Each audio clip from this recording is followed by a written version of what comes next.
பிரச்சனைகள் இல்லாத மனிதன் ஒருவரும் அல்ல. அதனாலே நம் கவலைகள் எல்லாம் கொஞ்சம் ஓரமா என்ன பண்ணணும், ஒதுக்கி வைக்கணும். அது கடைசி சேர்ற வரைக்கும் என்ன இருக்கும், கரெக்டா சேர்ற வரைக்கும் அந்த கவலை இருந்துகிட்டே தான் இருக்கும். ஆனா ஒன்றுக்கும் கவலைப்படாதீர்கள் என்று தெய்வம் சொல்லுகிறார். நல்ல ஒரு ஓய்வு நாள் பள்ளி பாடத்தின் கருத்துக்களை படித்தோம். அப்படிதான் இல்லைங்களா?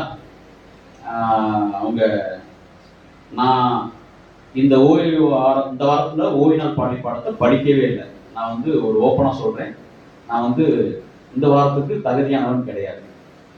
ஆனா என்னோட பிரசங்கம் முழுவதும் எதுல இருந்திருக்கு, அதுல இருந்து சரியாக நாம பிளான் பண்ணுவோம். ஏன்னா எப்பொழுதுமே ப்ரிப்பேர் பண்றது வழக்கம். ஆனா நம்ம ஒரு இடத்துல ஃபிக்ஸ்ட் ஆயிடுச்சு அப்படிங்கிறதுனால சரி இனிமே அது நமக்கு ஹோப் வாய்ப்பு வராது அப்படின்னு அதை நான் இதை ப்ரிப்பேர் பண்றதுல என்ன ஆயிடுச்சு. சரி, சரியாக இந்த நாளிலே ரத்தன சுருக்கமாக உங்களோடு கூட ஒரு சில கருத்துக்களை, வேதத்தின் வார்த்தைகளை உங்களோடு கூட பகிர்ந்து கொள்ளலாம் என்று நினைக்கிறேன். நாம் வாசிக்கப்பட்ட சங்கீத புத்தகம் இருக்கிறது. சங்கீதம் எதை வாசித்தார் என்று சொன்னால் 42ஆம் அதிகாரத்தை நமது போதகர் நமக்கு வாசித்து காட்டினார்கள். சங்கீதத்திலே மொத்தம் எத்தனை அதிகாரம் இருக்கிறது என்று சொன்னால், வாலிப பிள்ளைங்க சொல்லுங்க, ஜெர்சா சொல்லி எத்தனை அதிகாரம் இருக்கு? 120. சத்தமா 100 வருது, அதுக்கப்புறம் வர மாட்டேங்குது. சங்கீதம் 150. வாலிப பிள்ளை அவங்க கரெக்டா சொல்லிட்டாங்க. புரியல? 150. சங்கீதத்திலே 150 அதிகாரம் இருக்கிறது. இதை ஏனைய பிள்ளைகள், கிறிஸ்துவ பிள்ளைகள், தேவ பிள்ளைகள் அதை ஏற்றி இருக்கிறாங்க. இங்கேயும் பாடல் பாடுகிறதை கேட்க முடிகிறது.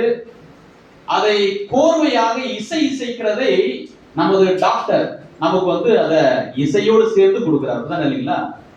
அப்போ இங்கேயும் பாத்தீங்கன்னா 42ஆம் அதிகாரம் யார் எழுதியிருக்கிறார் பாத்தீங்கன்னா அது தாவீது. அப்படிதான் இல்லைங்களா? அதை வாசிங்க, மேற்கொள்ளப்பட்டிருக்கிற அந்த சங்கீதத்தினுடைய மேற்பகுதியை வாசிங்க.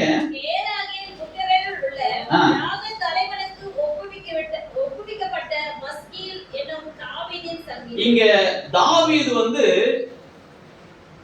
சங்கீதத்தை எழுதிட்டார். அப்படிதான் சொல்றது, சங்கீதத்தை எழுதுறார். அவர் எங்க இருந்து எழுதுறாருன்னா, அவர் துரத்தப்படுகிற நேரத்துல இருந்து எழுதுகிறார். ஆனா அவர் முன்னான நாட்கள்ல எண்ணி பார்க்கிறார். இப்ப நம்ம எப்படி இருக்கிறோம், ஆலயத்துல வருவதற்கு ரொம்ப பிரயாசப்பட்டு வருகிறோம், நமக்கு எந்த தடையுமே இல்லை. ஆனா இவர் ஆலயத்துல தொழுது விடுவதற்கு பிரச்சனை இருக்கு. அதாவது சொல்றாரு, நான்